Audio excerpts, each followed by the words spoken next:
J'ai intégré l'atelier en 1989, à 18 ans, et là j'ai rencontré Pierre Lallier, et dès le début ça a été un moment magique, un peu un coup de foudre, et je savais que je serais bien à cet endroit-là. Pierre Lallier m'a accueilli, et ça c'était le début d'une grande aventure. En 2008, l'atelier a été frappé par un avis d'éviction, et nous avons dû déménager. À ce moment-là, l'atelier est passé du 5e arrondissement, où il était depuis le XVIIIe siècle, jusque dans le Jura. En déménageant cet atelier, en fait, on a déménagé des presses, des outils, des souvenirs, des épreuves. On a déménagé beaucoup plus que du matériel et des savoir-faire.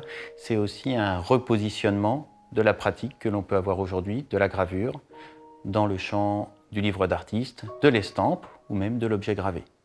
C'est comme si j'avais des Stradivarius, des instruments absolument formidables, mais à nous de voir maintenant quelle musique on va jouer avec ces instruments. À mon avis, l'intérêt dans le livre qui est présenté est avant tout d'affirmer le livre. Le livre est un objet extrêmement important. Et là, quand on ouvre ce livre, il y a beaucoup de mystères. Et alors ce mystère, c'est aussi des interrogations, de la poésie. Et ça demande un petit peu de temps, du temps pour tourner les pages, pour intégrer une esthétique, pour intégrer une temporalité, des sensations, et puis voir que tout bouge dans ce livre. C'est la combinaison, évidemment, de différents matériaux. Le papier, donc là, un papier extrêmement fin, du papier carbone, une relure qui lie tous ces éléments-là, qui sont ensuite disposés dans une boîte en corian blanc. Et le corian est un matériau contemporain, et donc c'est important de faire la liaison entre ces matériaux contemporains avec un objet qu'on connaît depuis des siècles, qui est le livre. Il est emblématique d'un texte fondateur, dans lequel évidemment je me reconnais, et pourtant il y a beaucoup de mystères, et pourtant on n'arrive pas bien à le voir. Il est très très fin et ça fait 160 pages, et puis il est parsemé d'un bleu très très profond, un bleu qui peut laisser des traces sur le bout des doigts, un bleu qui peut se déposer sur les pages, un livre qui est très fragile, un peu comme les mots qui sont inscrits dans ce livre-là. Il faut y faire attention, il faut y prendre soin.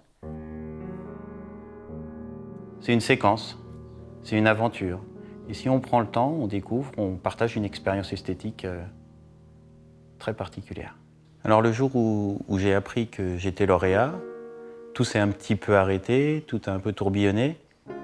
Et puis je savais que ce serait une grande étape dans l'histoire de l'atelier, une étape qui me permettrait de développer de nouveaux projets, des projets plus ambitieux. Ça fait plusieurs années que je présente ce prix. D'ailleurs, il m'a, à mon avis, permis de progresser, d'affiner, d'être plus clair, des fois plus concis. Et c'est un tournant dans l'histoire de l'atelier parce qu'il va permettre de stabiliser des choses absolument importantes. Il va permettre de gagner du temps. Il va permettre d'aller vers des projets plus ambitieux.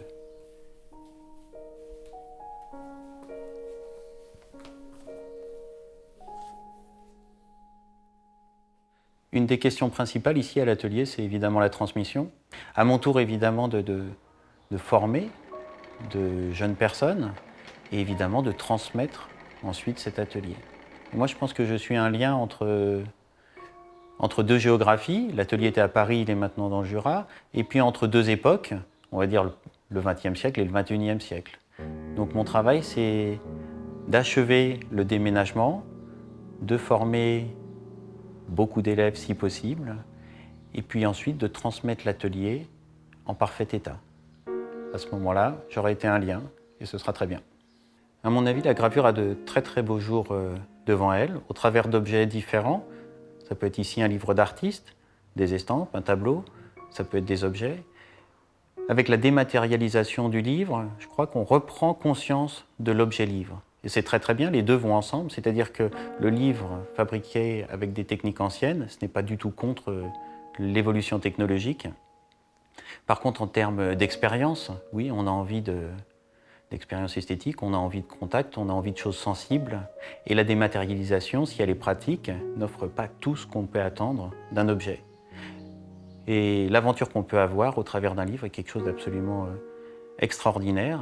Donc ce champ d'application, le livre d'artiste, à mon avis, est face à de très belles perspectives.